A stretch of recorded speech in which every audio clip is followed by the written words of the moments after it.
Now we're going to discuss spawn point placement on my little tiny blank floor here. We'll go from this side to the other over there. I'm going to click right here on our entity tool. Look over here in our categories. Leave that set to entities. And in our objects, I'm going to look for info, player, axis. Well, actually, let's do info, player, allies first, since it's the one on top. Make sure our entity tool's indented. Now in our camera window, I want to drop 1, 2, 3, 4, 5, 6, 7, 8, 9, 10, 11, 12, 13, 14, 15, 16 people exactly.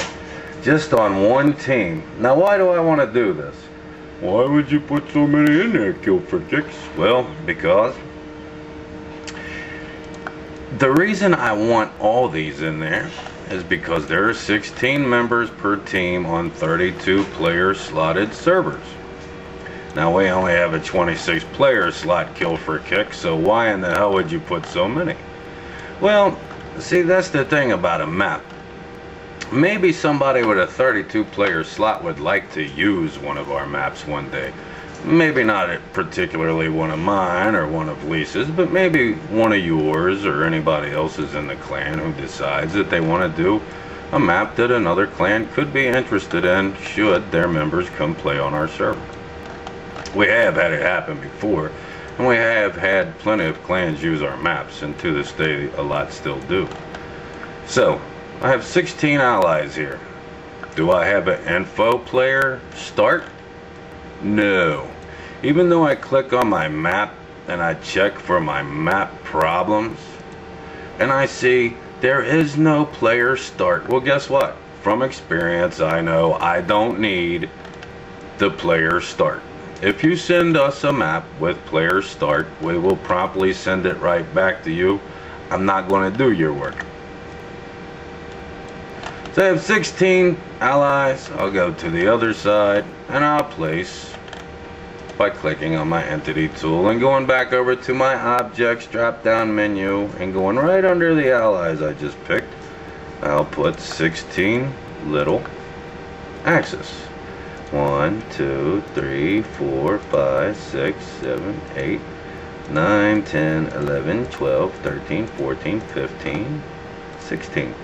Now, another key thing is you can notice on all my guys, none of them overlap each other. Even if we look at the overhead view here, none of my little dudes are overlapping, which means I don't have one guy buried into another, like right there. I don't know if you can make those two out from the overhead, but they're inside of one another. So when they go to spawn, I'll have two guys right here so close together that when they spawn they will be stuck.